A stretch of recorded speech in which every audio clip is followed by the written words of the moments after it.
Bro చెప్పు. ఏంటి party fix అయిందా? 5 నిమిషాల్లో బయలుదేరి 10 నిమిషాల్లో వచ్చేస్తా అక్కడికి. హుర్రే!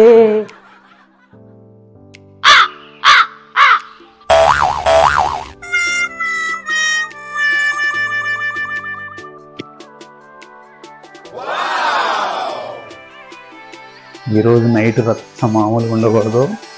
నైట్ మునిగితే రేపు ఉదయం వరకు తేలకూడదు. ఈ టైంలో ఎక్కడికండి ఇంత హడావుడిగా బయలుదేరుతున్నారు? 31st నైట్ కదా. ఆఫీస్లో చిన్న మీటింగ్ ఉంది, రేపు ఉదయాన్నే వచ్చేస్తా. న్యూ ఇయర్ కి ఫ్యామిలీతో గడపక ఎక్కడికో ఎందుకండి?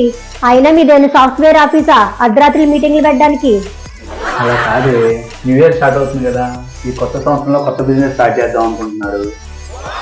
అవునా? ఏంటది? ఇంత సడన్ గా అడిగితే ఏం చెప్పాలి? మా కంపెనీ ఒక కొత్త ప్రాజెక్ట్ స్టార్ట్ చేసింది అనమాట. ఆ ప్రాజెక్ట్ కోసం ఒక 10 members తో టీమ్ ఫామ్ చేసింది అనమాట. నేను one of the team member అనమాట ఆ ప్రాజెక్ట్. అవునా, టీమ్ మెంబరేనా? మరి టీమ్ లీడర్ ఎప్పుడు అవుతారో? ఎందుకవనే ఇట్లాంటి పార్టీలను నన్ను పంపుతూ ఉండు, హిట్ అయిపోతాను. పార్టీనా? పార్టీ అన్నానా? కాదే, ప్రాజెక్ట్. ఇలాంటి ప్రాజెక్ట్ ఓపెనింగ్స్ పంపిస్తూ ఉండు, బాగా ఎక్స్పీరియన్స్ పెరిగి ఇట్టే టీమ్ లీడర్ అయిపోతాను. అవునా? ఇందుకు ఆ ప్రాజెక్ట్ కాన్సెప్ట్ ఏందో చెప్పండి. కాన్సెప్ట్ ఏం లేదే, కొన్ని కెమికల్ ఫార్ములాస్ తెప్పించారు. C2H6O అనే మెయిన్ కెమికల్ కి ఇంకో 3-4 మోడిఫైడ్ వేరియంట్స్ తెప్పించారు. మోడిఫైడ్ వేరియంట్సా? అవేంటి? అదా, C2H5OH అని ఒక వేరియంట్, C9H16O2 అని ఇంకో వేరియంట్, ఇంకా వైనిఫెరా అని మొత్తం 3 వేరియంట్లు తెప్పించారే. ఓహో అవునా? మరి ఇప్పుడు మీరెళ్ళి ఏం చేయాలి? ఇప్పుడు ఆడుకొచ్చావు. ఆ కెమికల్స్కి వచ్చే రియాక్షన్స్ చెక్ చేయడానికి మమ్మల్ని 3 టీములకి డివైడ్ చేశారు. ఆ కెమికల్స్కి వాటర్ యాడ్ చేయాలా వద్దా, యాడ్ చేస్తే వచ్చే లాభాలేంటి, చేయకపోతే వచ్చే లాభాలేంటి, ఇవన్నీ టెస్ట్ చేసి రేపు మార్నింగ్ కల్లా మేము రిజల్ట్స్ కనిపెట్టాలి. లేకపోతే కంపెనీకి చాలా పెద్ద నష్టం వచ్చేస్తుంది. బాగా అర్థమైంది నాకు. మీ ప్రాజెక్ట్ సక్సెస్ అవ్వడానికి ఒక చిన్న సజెషన్ ఇవ్వమంటారా నన్ను? సజెషనా?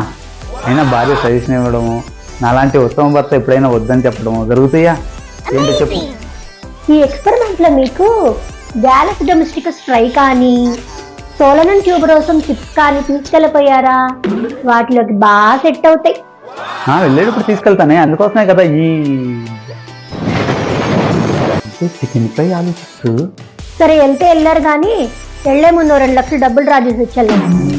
2 లక్షలా? ఏం చేసుకుంటావు అంత డబ్బు? ఏం చేసుకుంటానా? ఒక 6 నెలలకు సరిపడా ఇంటి ఖర్చులకు డబ్బులు, అలాగే ఇంకొక 6 నెలలకి సరిపడా ఇంట్లోకి రేషన్ తీసుకొచ్చాను. అలాగే ఆ డబ్బుల నుండి 10,000 తీసుకొని మీ పర్సులో పెట్టుకోండి. అదే ఎందుకు? మీరు ఈ నైట్ తాగేసి ఫ్రెండ్స్ ని విష్ చేయడానికి రోడ్లన్నీ తిరిగేసి ఎక్కడో ఒక డ్రంక్ అండ్ డ్రైవ్ లో దొరికేసి వాళ్ళు మీకు 10,000 ఫైన్, 6 నెలలు జైలు శిక్ష చేస్తే మరి 6 నెలలు నేనెలా బతకాలి? అందుకు అన్నీ తెలియకుండా బాగానే మేనేజ్ చేశాను కదే. నేను సైన్స్ స్టూడెంట్. C2H6O అంటే ఆల్కహాల్ అని, C2H5OH అంటే బీర్ అని, C9H16O2 అంటే విస్కీ అని, వైనిఫెరా అంటే వైన్ అని నాకు తెలియదు అనుకుంటున్నారా? ఇది సైన్స్ స్టూడెంటా? ఇది ప్రాంక్ బంగారం. Don't under estimate the power of an educated wife. ఇలాంటి సినిమా కష్టాలు మీ జీవితాల్లో కూడా ఉంటే కామెంట్ చేసేయండి. ముందుగా మన NB తెలుగు ఎంటర్టైన్మెంట్ ఛానల్ సబ్స్క్రైబర్స్కి అండ్ వ్యూవర్స్కి ఆంగ్ల నూతన సంవత్సర శుభాకాంక్షలు. ఈ వీడియో కనుక మీకు నచ్చినట్లయితే please like, comment, share and subscribe to NB Telugu entertainments channel. Thank you.